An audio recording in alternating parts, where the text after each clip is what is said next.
Hi అండి, అందరికీ నమస్తే. Welcome back to our channel. ఈరోజు వీడియోలో చాక్లెట్ ఫ్లేవర్తో కూల్ కేక్ రెసిపీని అయితే చూపిస్తున్నాను.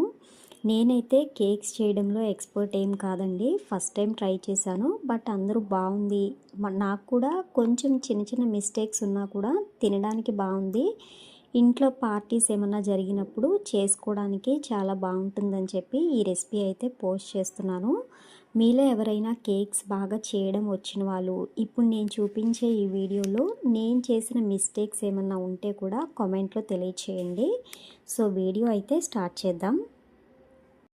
ఈ కూల్ కేక్కి మనం ఫస్ట్ స్పాంజ్ కేక్ అయితే ప్రిపేర్ చేసుకోవాలండి. బేస్ ఉంటుంది కదా, సో ఆ బేస్ అనేది ప్రిపేర్ చేసుకోవాలి. ఆ బేస్ని మనము స్పాంజ్ కేక్ అని పిలుస్తాము. సో స్పాంజ్ కేక్ కోసం 4 ఎగ్స్ని బీట్ చేసుకుని బీటర్తో బాగా బీట్ చేసుకోవాలి. మనం నార్మల్గా బీట్ చేస్తే ఎగ్ అనేది స్మెల్ వచ్చేస్తుందండి. చాలా ఫోమీగా బీట్ చేసుకోవాలి, కొద్దిగా ఎక్కువసేపే పడుతుంది. కనీసం 15 నిమిషాలైనా సరే ఫోమీ కన్సిస్టెన్సీ వచ్చే వరకు కూడా బీటర్తో బీట్ చేసుకోవాలి. కలర్ చూసారా, ఫోమీగా బీట్ చేసిన తర్వాత కొంచెం వైట్గా వచ్చింది కదా, సో ఈ కలర్తో ఇంత ఫోమీగా వచ్చే వరకు కూడా బీట్ చేసుకోవాలి. ఇప్పుడు దీంట్లోకి షుగర్ పౌడర్ని యాడ్ చేసుకుందాం. మనకి మెజర్మెంట్ కప్స్ ఉంటాయి కదండి, 1/3 కప్పుతో 2 కప్స్ షుగర్ అనేది నేను యాడ్ చేసుకుంటున్నాను. షుగర్ యాడ్ చేసుకున్నాక మళ్ళీ ఇంకోసారి బీట్ చేసుకోవాలి. తర్వాత దీంట్లోనే 1/4 కప్పుతో ఆయిల్ కూడా వేసుకోవాలి. వెనిలా ఎసెన్స్ కూడా వేసుకొని ఇంకొంచెం సేపు బీట్ చేసుకోవాలి. ఆయిల్ కానీ బటర్ కానీ ఏదైనా తీసుకోవచ్చండి. బటర్ వేసాను నేను, ఆయిల్ లేదని చెప్పి. సో బటర్ కూడా వేసిన తర్వాత ఇంకొంచెం ఫోమీగా వచ్చే వరకు కూడా బీట్ చేసుకుని దీన్ని పక్కన పెట్టేసుకుని ఇప్పుడు డ్రై ఇంగ్రీడియంట్స్ అనేవి చూపిస్తున్నాను. 1 కప్ వరకు మైదా పిండి తీసుకోవాలండి. ఇక్కడ కేక్స్ వీడియోస్ మనం చూస్తున్నప్పుడు పిండి వేసేటప్పుడు ఆల్ పర్పస్ ఫ్లోర్ అని చెప్పి రాస్తారు కదా, సో మ్యాక్సిమం 99% కేక్స్ అన్నిటికీ కూడా మైదా పిండే యూస్ చేస్తారండి, గోధుమ పిండి అయితే వాడరు. సో మైదా పిండి 1 cup, 2 tablespoons cocoa powder కూడా తీసుకోవాలి. చాక్లెట్ ఫ్లేవర్ కోసం కోకో పౌడర్ అనమాట. అలాగే బేకింగ్ పౌడరు 1 టేబుల్ స్పూన్ తీసుకోవాలి. జస్ట్ అర టీ స్పూన్ వరకు బేకింగ్ సోడా తీసుకోవాలి. ఇప్పుడు ఇవన్నీ కూడా మిక్స్ చేసేసి ఒకసారి కలిపేసి మనం బీట్ చేసుకున్న బ్యాటర్లోకి వేసుకోవాలండి. బౌల్ సరిపోతుందేమో అని చెప్పేసి నేను దీంట్లో వేశాను, కానీ కలిపేటప్పుడు ఇబ్బందిగా అనిపించేసి మళ్ళీ ఈ బ్యాటరు నేను ఇప్పుడు వేస్తున్న బౌల్లోనే వేసి మొత్తం అంతా కూడా కలిపేసుకున్నాను. విస్కర్తో కానీ స్పాచులాతో కానీ మొత్తం అంతా కూడా కలుపుకోవాలండి. ఇప్పుడు కలిపేటప్పుడు మీరు గమనించండి, మనం ఎగ్ బీట్ చేసాం కదా, సో అది ఫోమీగా ఉంటేనే మనకి కేక్ అనేది బేక్ అయ్యాక ఎగ్ స్మెల్ అనేది రాకుండా ఉంటుంది. స్పాంజ్ అనేది మనం షుగర్ సిరప్ వేసినప్పుడు అబ్జర్వ్ చేసుకుంటుందన్నమాట. సో ఇక్కడ నేను ఒక మిస్టేక్ చేశాను. ఆ మిస్టేక్ అనేది ఇప్పుడు నేను కలిపే దాంట్లో కాదు, సో ముందు కొంచెం వీడియోలోకి వెళ్ళిన తర్వాత చెప్తాను. మొత్తానికి ప్రాసెస్ అయితే ఇట్లా ఉండాలి. ఫోమీగా బీట్ చేసుకోవాలి, అప్పుడే ఎగ్ స్మెల్ రాకుండా ఉంటుంది. అదొక్కటి గుర్తుంచుకోండి ఈ స్టెప్లో.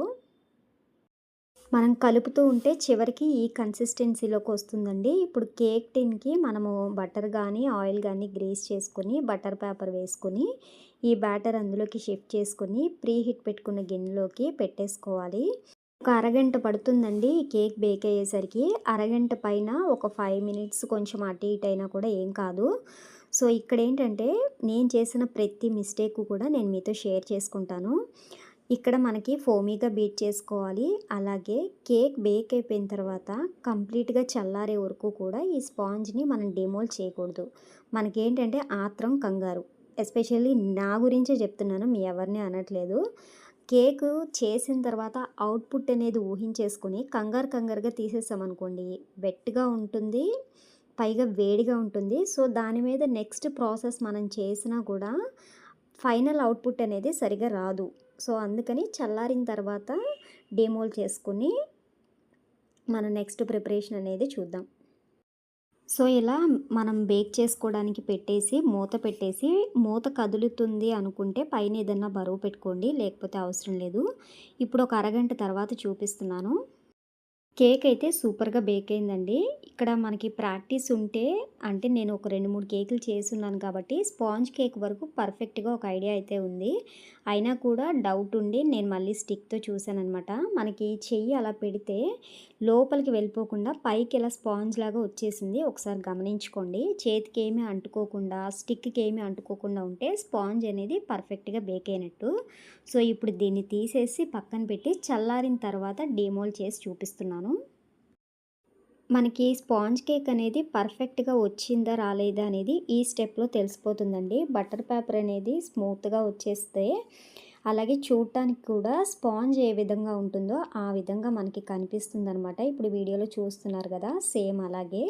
మనము ఈ స్పాంజ్ బేస్ అనేది ముందు రోజు నైట్ అయినా ప్రిపేర్ చేసుకొని పెట్టుకోవచ్చు. ప్రాబ్లమ్ ఏమి ఉండదు. కాకపోతే ఎయిటెడ్ బాక్స్‌లో గానీ, పైన ఏదైనా క్లాత్ గానీ కప్పేసి పెట్టేసుకోవాలి.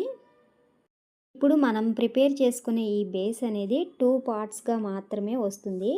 కేక్ అనేది కొంచెం హైట్ ఉంటే మనకి 3 లేయర్స్ గానీ, 2 లేయర్స్ గానీ కట్ చేసుకోవచ్చు. ఇప్పుడు ఈ స్పాంజ్‌కి నేను ఓన్లీ 2 లేయర్స్ మాత్రమే తీసానండి.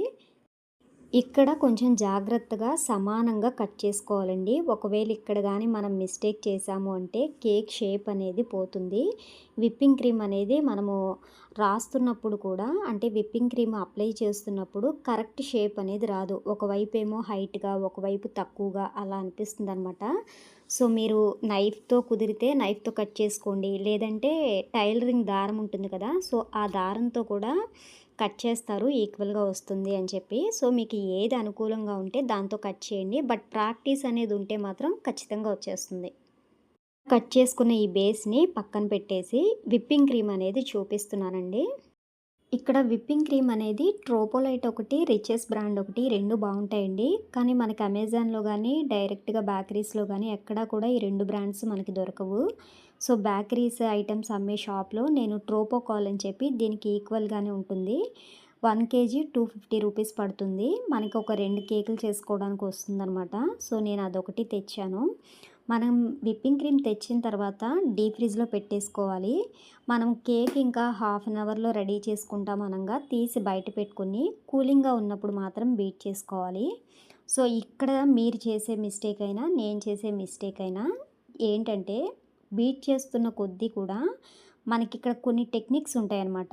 అవి గానీ ఫాలో అయితే మనకి నాజిల్స్‌లో వేసిన మంచి డిజైన్స్ అనేవి వస్తాయి. సో, ఆ మిస్టేక్స్ ఏంటంటే ఇప్పుడు నేను బీట్ చేస్తున్నా గదా! మనకి బీటర్‌కి 4, 5, 6 అలా నంబర్స్ ఉంటాయన్నమాట. స్టార్టింగ్ 1 నంబర్ నుంచి మనం బీట్ చేసుకుంటూ వెళ్ళాలి. సుమారుగా ఒక అరగంట వరకన్నా బీట్ చేయాలండి. మనకి బీట్ అయ్యింది అనేది ఎలా తెలుస్తుందంటే, ఇప్పుడు మనం బీట్ చేస్తున్నప్పుడు మీరు గమనించండి వేవ్స్ వస్తాయన్నమాట. అంటే పైనుంచి కింద వరకు ఇలా బీట్ చేస్తున్నప్పుడు స్టెప్ బై స్టెప్స్ కనిపిస్తా ఉంటాయి. సో, లాస్ట్ 6 డిజిట్‌లోకి వెళ్ళి మనం ఫాస్ట్ బీట్‌లో పెట్టుకొని బీట్ చేస్తే మాత్రం తర్వాత మళ్ళీ స్టార్టింగ్‌కొచ్చినప్పుడు బీటర్ అనేది కొంచెం కష్టంగా కదులుతది. అంటే కొంచెం బరువుగా అనిపిస్తున్నట్టు ఉంటుంది. సో, ఆ కన్సిస్టెన్సీ వచ్చింది అంటే ఖచ్చితంగా బీట్ అయినట్టు మనం అర్థం చేసుకోవాలి. ఇదిగోండి ఇప్పుడు ఈ బౌల్‌ని నేను బోర్లించి చూపిస్తున్నాను. సో, క్రీమ్ అనేది మనకి గట్టి కన్సిస్టెన్సీలో ఉంటే గానీ, ఆ క్రీమ్ కింద పడకుండా ఉంటుంది. సో, ఇదొక్కటి ఫాలో అవ్వండి. బీట్ చేసుకున్న తర్వాత స్పాచ్‌లా స్పూన్‌కి వెనక్కి, ముందుకి తిప్పండి. కింద పడకుండా ఉంటే, ఇంత స్టిక్కీగా ఉంటే మనకి పర్ఫెక్ట్‌గా బీట్ అయినట్టనమాట. ఇప్పుడు దీన్ని పక్కన పెట్టేసుకుందాం. ఇప్పుడు ఈ స్పాంజ్ కేక్‌కి విప్పింగ్ క్రీమ్ అనేది ఎలా అప్లై చేయాలనేది చూపిస్తున్నాను. ఇప్పుడు నేను స్పాంజ్ కేక్ పెట్టాను కదండీ! ఆ పెట్టిన బేస్‌ని మనం బేస్ బోర్డ్ అంటాము. కేక్ బేకింగ్స్ అమ్మే షాప్‌లోకెళ్ళి కేక్ బేస్ బోర్డ్స్ ఉన్నాయా అంటే అవి ఇస్తారనమాట. దాంట్లో సైజెస్ ఉంటాయి. KG cake, half KG cake దాన్ని బట్టి మనం తెచ్చుకోవాలి. సో, మనము స్టార్టింగ్ ఆ బోర్డ్‌కి విప్పింగ్ క్రీమ్ కొంచెం అప్లై చేసి, ఈ స్పాంజ్ బేస్ అనేది పెట్టుకోవాలి. షుగర్ సిరప్ అనేది రెడీ చేసుకోవాలి. షుగర్ సిరప్ అంటే ఏం లేదు. ఒక గ్లాస్ వాటర్‌లో పంచదార పొడి వేసుకోవాలి. కలిపేసుకొని ఫ్రిడ్జ్‌లో పెట్టుకోవాలనమాట. కూలింగ్‌గా ఉన్నప్పుడు ఈ షుగర్ సిరప్ వాటర్ అనేది చల్లగా ఉన్నప్పుడు మాత్రమే మనం స్పాంజ్‌కి అప్లై చేయాలండి. అప్పటికప్పుడు కలిపి అయితే వేయకూడదు. నెక్స్ట్ ఇక్కడ ఇంకో టిప్ ఏంటంటే, మనకి స్పాంజ్ అనేది ఆ వాటర్ పీల్చుకోవాలి. అప్పుడే మనకి స్పాంజ్ కేక్ అనేది పర్ఫెక్ట్‌గా బేక్ అయినట్టు. అండ్ ఇక్కడ నేను చేసిన మిస్టేక్ చెప్తానన్నాను కదా, వాటర్ అనేది చాలా తక్కువ పోసానన్నమాట. ఎందుకంటే ఎక్కువ పోస్తే ఏమవుతుందో పల్చగా అయిపోయి పొడి పొడిగా రాలిపోతుందనమాట. సో పొయ్యకూడదు అని చెప్పేసి చాలా తక్కువగా పోసాను. దానివల్ల కొంచెం కేక్ అయితే బాగుంది, కొంచెం పొడి పొడిగా అనిపించిందనమాట. ఇదొక్కటే మిస్టేక్, నేను ఇంకేమీ చేయలేదు. కొంచెం వాటర్ ఎక్కువ పోసుంటే బాగుండేదనమాట. మ్యాక్సిమం స్పాంజ్ మొత్తం తడిచే విధంగా అయితే పోసుకోండి వాటరు. సో అదొక్కటి పోసుకున్నాక ఇక్కడ మనం చేసే ప్రాక్టీస్ అనేది ఎంత బాగా చేస్తే మనకి కేక్ అనేది ప్రొఫెషనల్గా అంత బాగా రెడీ అవుతుందన్నమాట. ఇప్పుడు క్రీమ్ తీసి నేను రాస్తున్నాను కదండి, నేను పట్టుకున్నాను కదా ఒక స్టిక్, ఆ స్టిక్ని ప్యాలెట్ నైఫ్ అంటారు. సో మనం ప్యాలెట్ నైఫ్ని ఎక్కడ కదుపుతున్నాము, ఎలా మూవ్ చేస్తున్నాము, ఏ విధంగా మనం అప్లై చేసుకోవాలి అనేది ప్రాక్టీస్ మీదే వస్తుంది, కానీ ఒకరు చెప్తే అయితే రాదు. సో నాకు అర్థమైనది, నేను గమనించిందే నేను మీకు ఇప్పుడు షేర్ చేస్తాను. మనం విప్పింగ్ క్రీమ్ అనేది కేక్ బేస్కి జస్ట్ ఒక అంగుళం, అంటే అంగుళం కూడా కాదు, జస్ట్ ఒక 1 ఇంచ్ గ్యాప్ ఉండేలాగా తీసుకోవాలన్నమాట. అంటే కేక్ మనం పైన లేయర్ పెట్టి అడుగునున్న లేయర్కి పైనున్న లేయర్కి ఈ విప్పింగ్ క్రీమ్ లేయర్ అనేది జస్ట్ ఒక 1 ఇంచ్ ఉంటే సరిపోతుంది. ఆ విధంగా ఉండే విధంగా మనం విప్పింగ్ క్రీమ్ అనేది తీసుకుని మొత్తం పైన లేయర్స్ అన్నీ పెట్టుకుని నీట్గా మొత్తం అంతా కూడా స్ప్రెడ్ చేసుకోవాలి. ఇలా నీట్గా మొత్తం అంతా కూడా స్ప్రెడ్ చేసుకున్నాక ఇప్పుడు దీన్ని ఒక 10 నిమిషాలు, పావు గంట వరకు ఫ్రిడ్జ్లో పెట్టేసుకోవాలి. ఫ్రిడ్జ్లో పెట్టుకున్న తర్వాత ఈ పైన డిజైన్ అనేది మనము ఈ క్రీమ్కే కొంచెం కలర్ ఏమన్నా యాడ్ చేసుకుని మనం డిజైన్ వేసుకోవాలా లేకపోతే ఏంటి అనేది ఇక్కడి నుంచి మీ క్రియేటివిటీ మీదే ఆధారపడి ఉంటుంది. సో నేనైతే పెద్దగా ఏ డిజైన్స్ అయితే వేయట్లేదండి, ఎందుకంటే నా దగ్గర ఉన్న నాజిల్స్ స్టార్టింగ్లో నేను తీసుకున్నవి అన్నీ కూడా ఒకటే డిజైన్ చూపిస్తున్నాయి. డిఫరెంట్ టైప్స్లో నాజిల్స్ అనేవి నా దగ్గర లేవు. సో ఎలాగ చాక్లెట్ కేక్ కాబట్టి నేను గనాచ్ అనేది వేసుకుంటున్నాను. అసలు ఆ గనాచ్ అంటే ఏంటనేది నేను ఇప్పుడు నెక్స్ట్ చెప్తాను. దీన్నైతే ఫ్రిడ్జ్లో పెట్టేసుకుంటున్నాను. గనాచ్ అంటే 100 గ్రామ్స్ చాక్లెట్ తీసుకుంటే 200 గ్రామ్స్ విప్పింగ్ క్రీమ్ అనేది యాడ్ చేసుకుని ప్రిపేర్ చేసుకోవాలండి. ఫస్ట్ చాక్లెట్ని డబల్ బాయిల్లో మనం ఇలా కరిగించుకోవాలి. ఇలా కరుగుతున్నప్పుడు దీంట్లోనే విప్పింగ్ క్రీమ్ అనేది యాడ్ చేసుకోవాలి. విప్పింగ్ క్రీము బీట్ చేసిందైనా పర్వాలేదు, లేదంటే అలా బీట్ చేయకుండా ప్లెయిన్దైనా మనం కలుపుకోవచ్చు. ఒకసారి విప్పింగ్ క్రీమ్ వేసిన తర్వాత మనం స్టవ్ ఆఫ్ చేసి బౌల్ పక్కన పెట్టేసుకోవాలి. ఆ వేడికి మొత్తం అంతా కూడా మెల్ట్ అయిపోతుందన్నమాట. ఈ గనాచ్ అనేది మనము ఏ రకంగా అయినా సరే యూస్ చేసుకోవచ్చండి. పైన డిజైన్గా అయినా వేసుకోవచ్చు, లేదంటే లోపల స్టఫింగ్గా కొంచెమైనా యాడ్ చేసుకోవచ్చు. ఇప్పుడు నేను ఆ స్పాంజ్లో విప్పింగ్ క్రీమ్ ఒకటే పెట్టాను కదా, సో ఆ విప్పింగ్ క్రీమ్ పైన ఈ గనాచ్ కూడా కొంచెం వేసుకోవచ్చు. ఇది మనం ఒకసారి చేసి పెట్టుకుంటే ఎయిటెడ్ బాక్స్లో పెట్టుకుంటే ఫ్రిడ్జ్లో కనీసం ఒక 15 డేస్ 1 వీక్ వరకు ఉంటుంది. కాకపోతే ఫ్రిడ్జ్లోంచి తీసిన తర్వాత మళ్ళీ ఇలాగే డబల్ బాయిల్ చేసి మనం కరిగించుకోవాలి. డైరెక్ట్గా స్టవ్ మీద అయితే వేడి చేయకూడదు. ఇక్కడ నేను గనాచ్ని పైపింగ్ బ్యాగ్లో వేసుకుని ఫ్రిడ్జ్లో పెట్టుకున్న కేక్ని బయటికి తీసి డిజైన్ అనేది వేస్తున్నాను. పైన టాపింగ్ అంతా కూడా గనాచ్తో ఫిల్ చేసేసుకున్నాను. సో ఇక్కడ నేను ఒక డిజైన్ అనేది వేసుకున్నాను. అది నేను రీసెంట్గా ఇన్స్టాగ్రామ్ రీల్స్లో చూసి జస్ట్ ట్రై చేశానండి, బట్ బాగానే వచ్చింది. ప్రాక్టీస్ ఉంటే ఇంకొంచెం బాగా వచ్చేది అనిపించింది. సో ఇక్కడ నేను వేసిన డిజైన్ అంటూ ఏం లేదు. ఇంట్లో కౌంటర్ టాప్స్ ఉంటాయి కదా, కిచెన్ కౌంటర్ టాప్స్ కానీ, లేదంటే నేను ఎలా ట్రై చేశానంటే చాపింగ్ బోర్డు ఉంటుంది కదా, సో అదైతే పర్ఫెక్ట్గా సెట్ అవుతుందని అనిపించింది. సో చాపింగ్ బోర్డ్ని మంచిగా క్లీన్ చేసుకుని దానిపైన విప్పింగ్ క్రీమ్ అనేది అప్లై చేశాను.